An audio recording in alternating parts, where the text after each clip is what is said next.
어, 제가 최근에 우리 대학부 친구들하고 잠깐 모임을 좀 가졌습니다. 모임을 가졌을 때 이제 대학부 친구들하고 모임을 가졌는데 여러 가지 신앙 문제에 대해서 질문도 받고 답도 하는 시간들을 가졌습니다.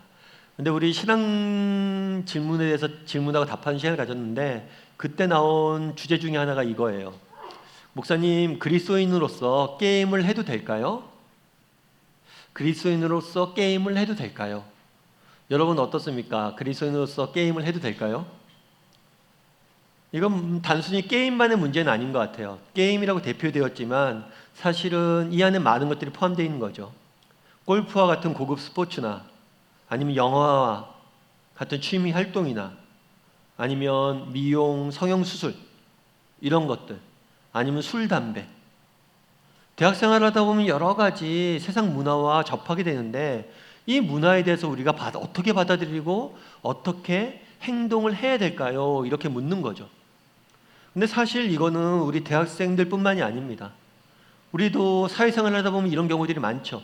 세상 문화라는 것들이 있습니다. 그런 문화를 접했을 때 우리는 어떻게 해야 될까요?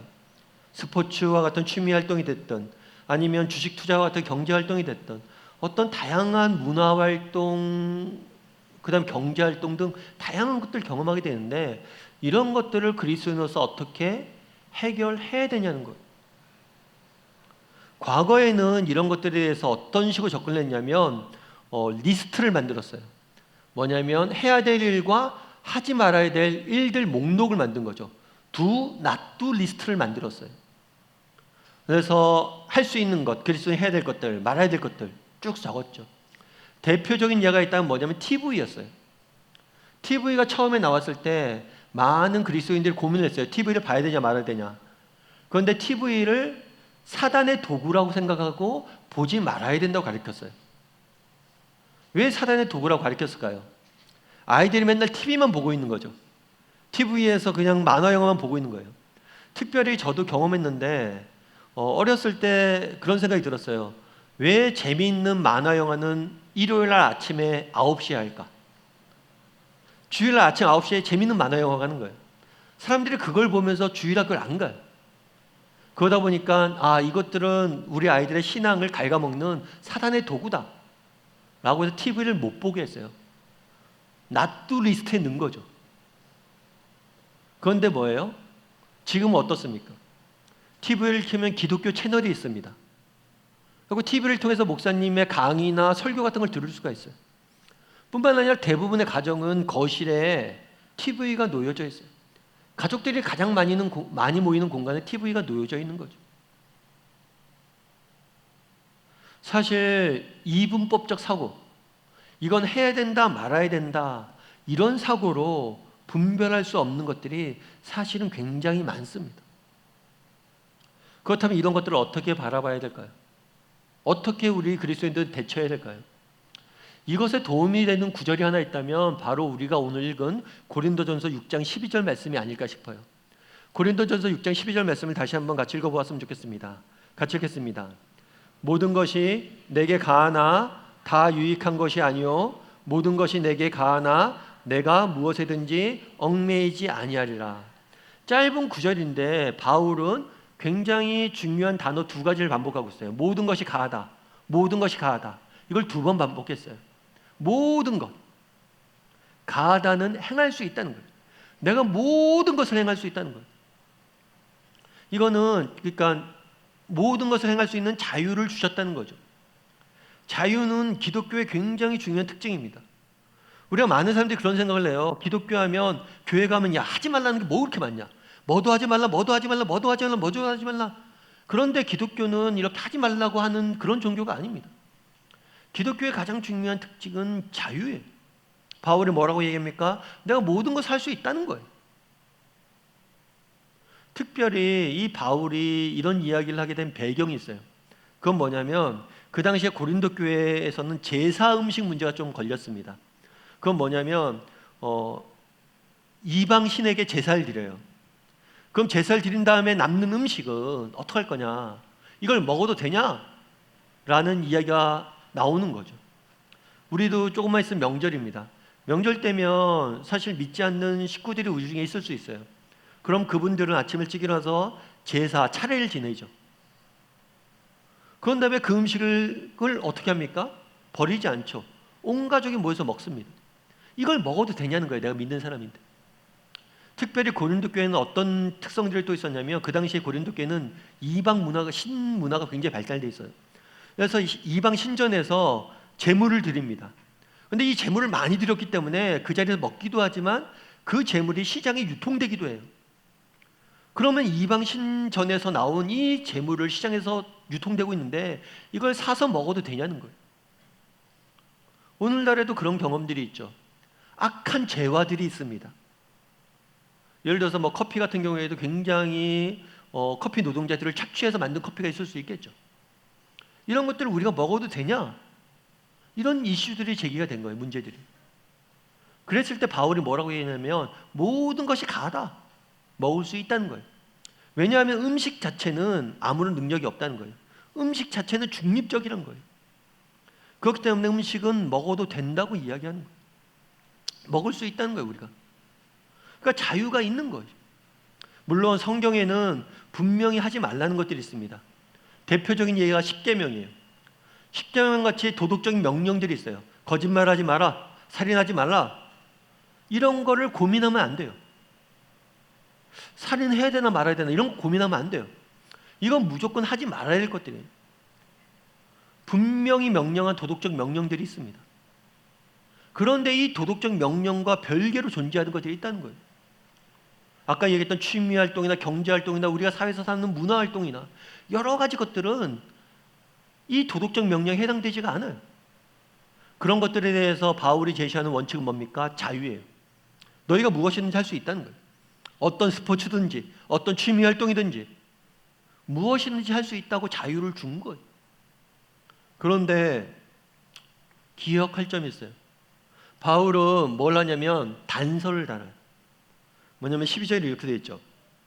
모든 것이 가하나 다 뭐라고 해요?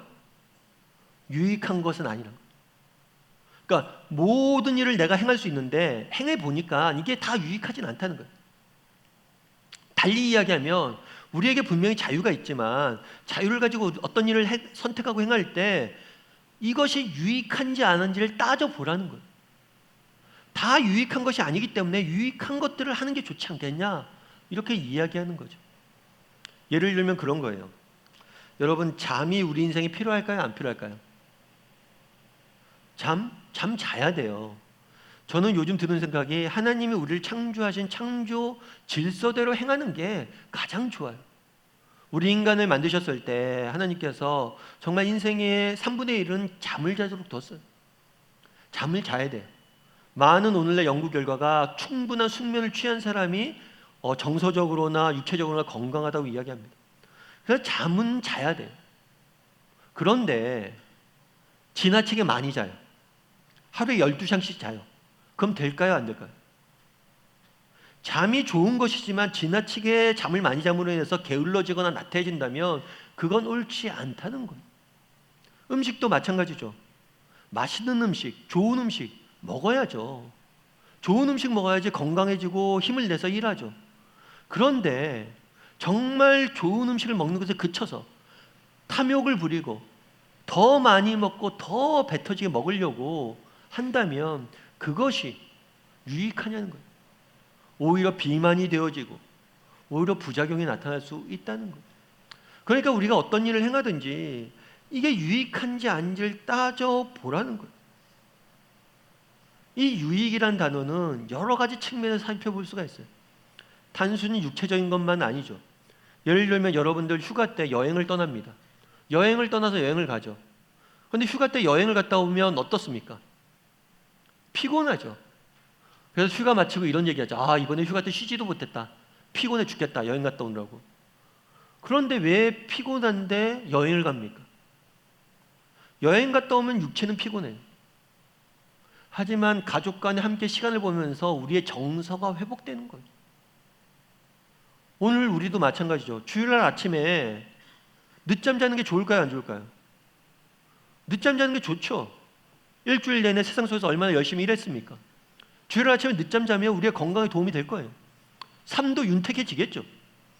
그런데 왜 우리가 늦잠 자지 않고 여기 나와 이렇게 예배 드립니까? 이 예배를 통해서 영적인 회복을 맛보기 때문이에요. 영적 유익이 있기 때문이에요.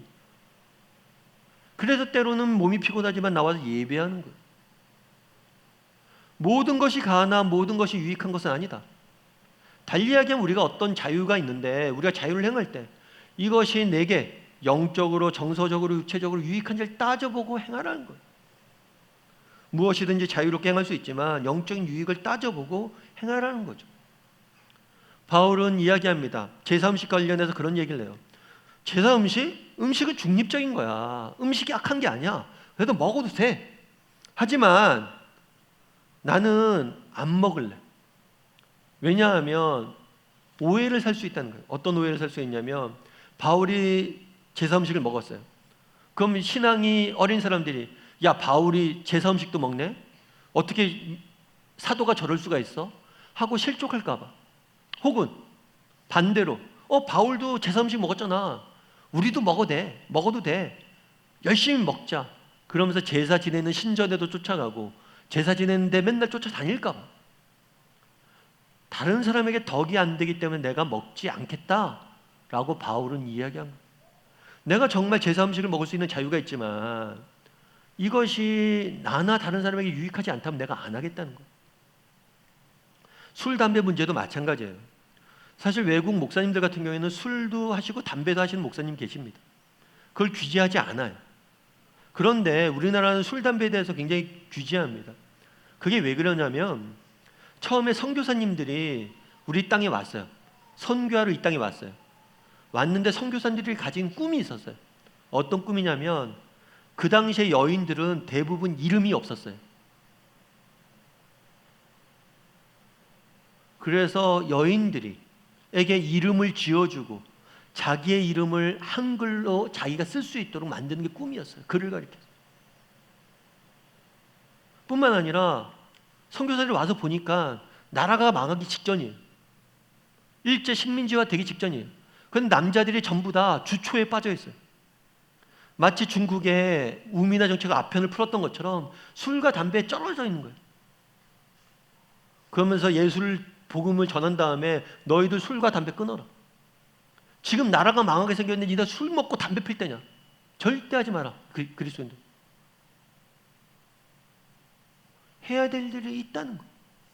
우리가 보다 좋은 가치들이 있기 때문에 끄는 거예요.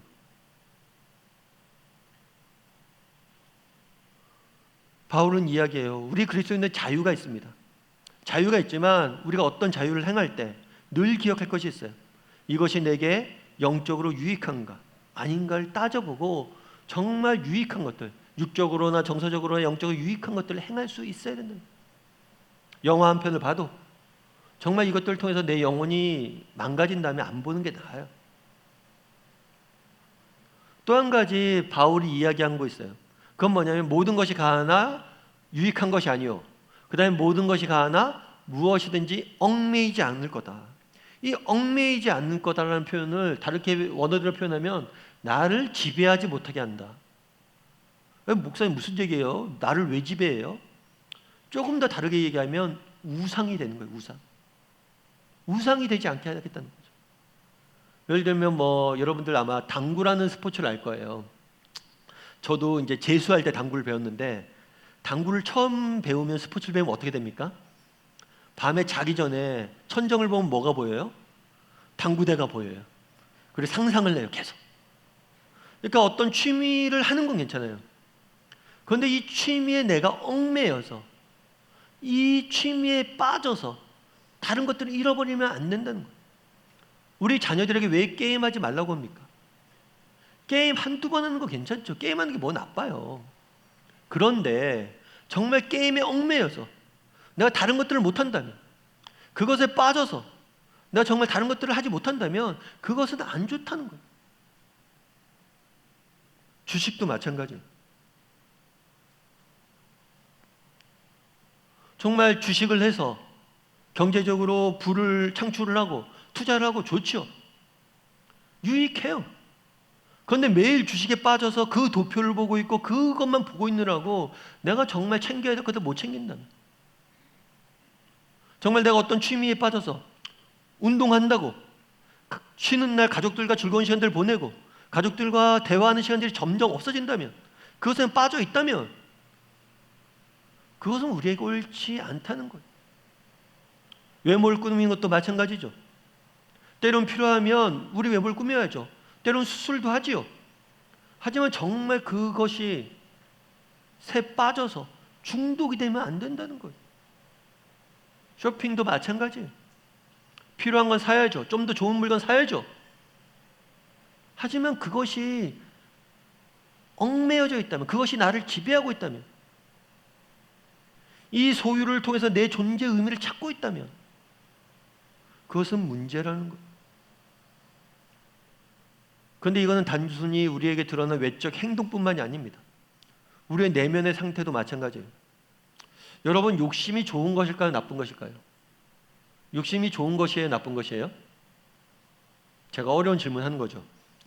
욕심은 좋은 면도 있어요.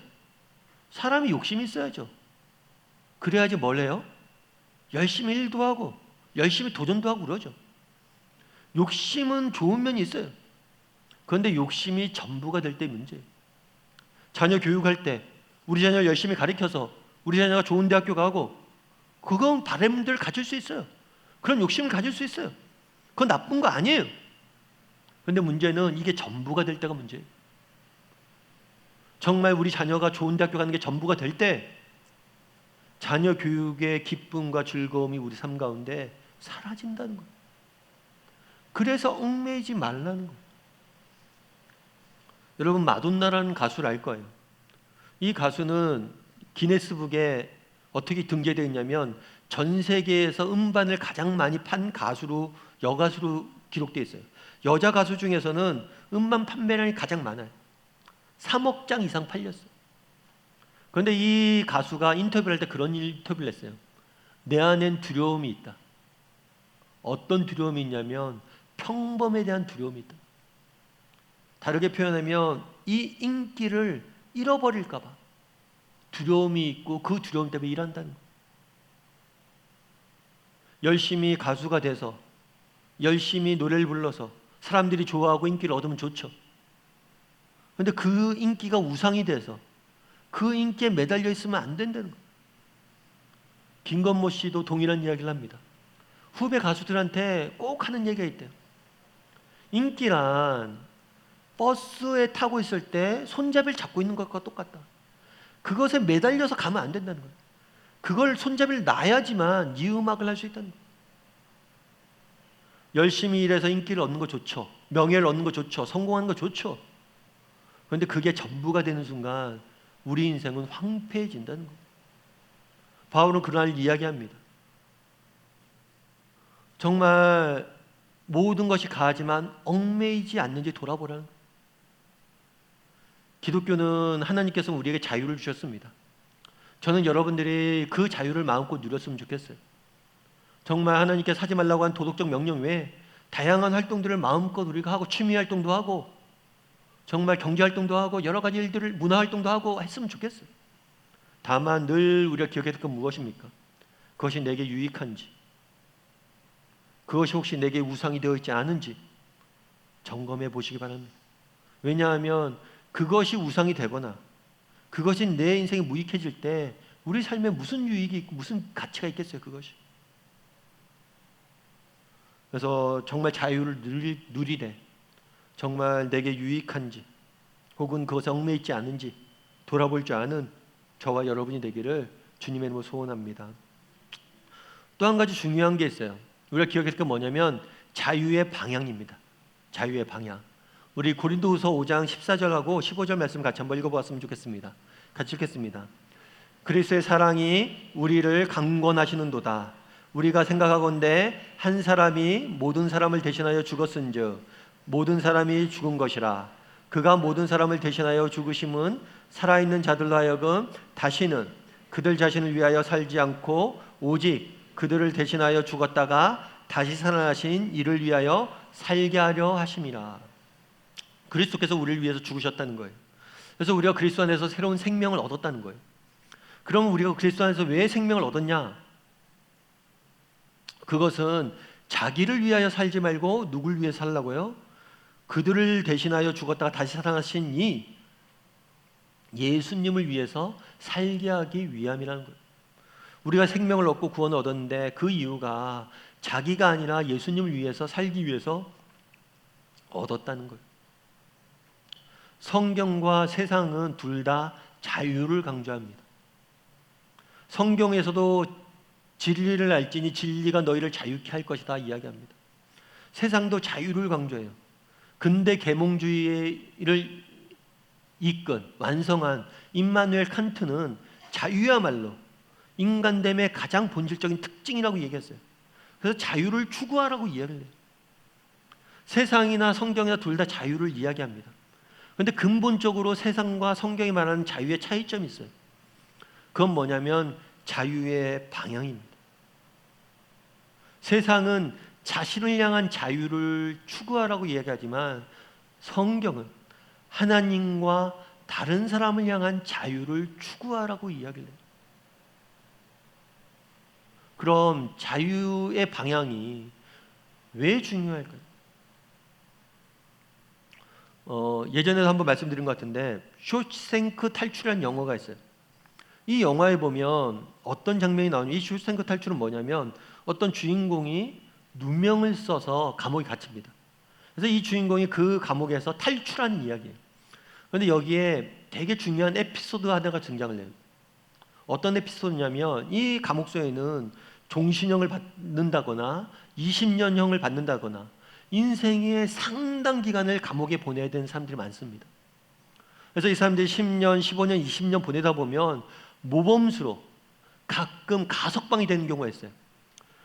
여기서 감옥에 죽어야 되는데 풀어주는 거죠. 자유를 준 거예요.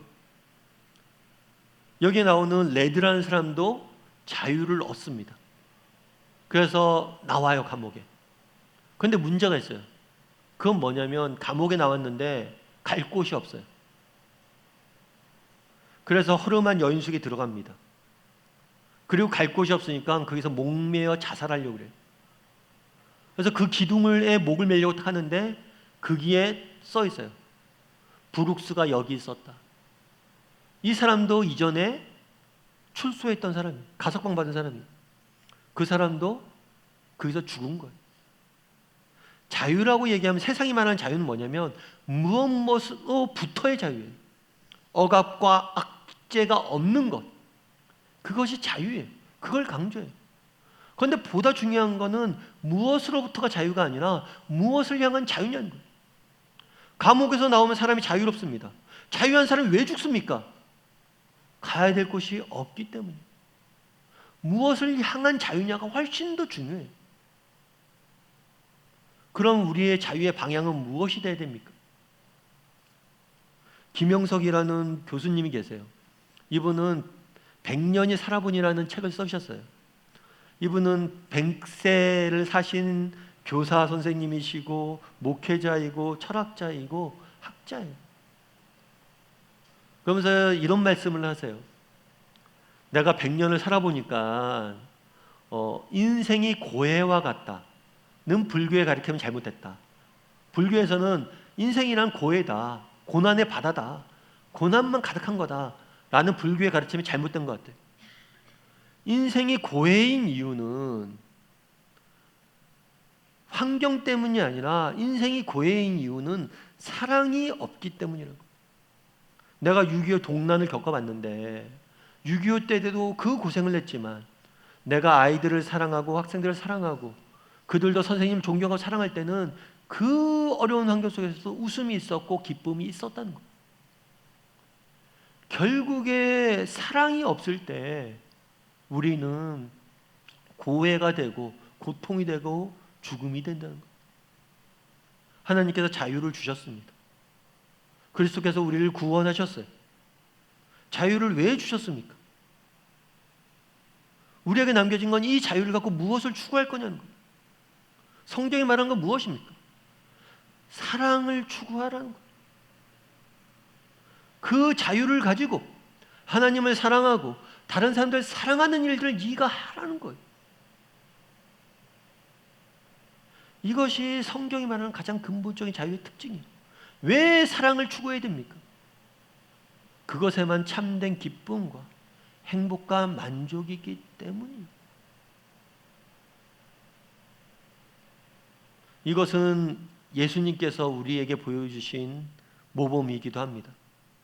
오늘 본문에 보면 바울은 이렇게 이야기해요. 그리스도의 사랑이 우리를 강권하시는도다.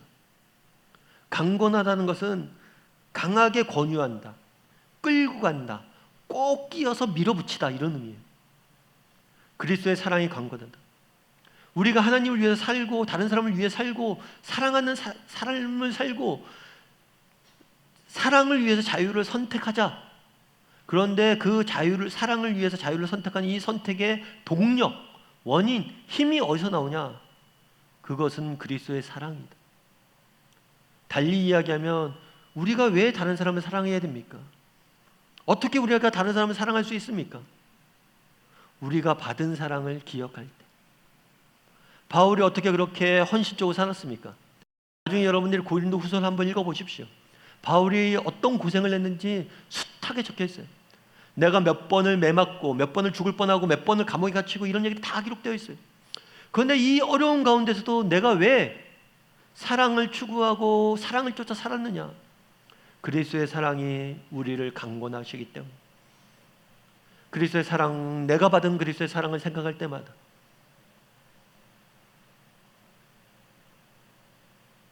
그 사랑에 힘입어 일들을 한다는 거예요.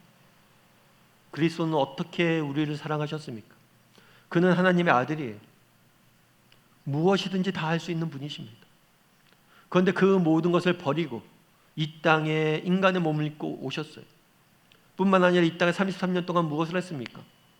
왕궁에서 편안한 삶을 살지 않았어요. 가장 낮고 낮은 미천한 동네에 내려가셔. 정말 우리와 똑같은 옷을 입고 정말 많은 것들을 행하셨어요.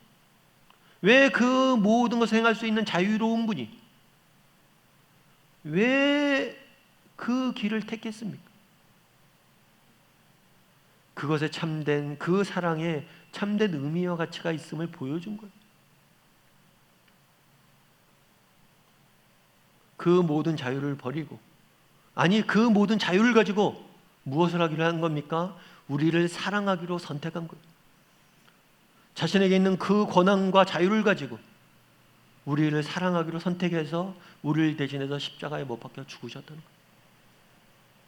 그 사실을 생각할 때마다 감격이 돼서 그 사랑이 나를 강권한다.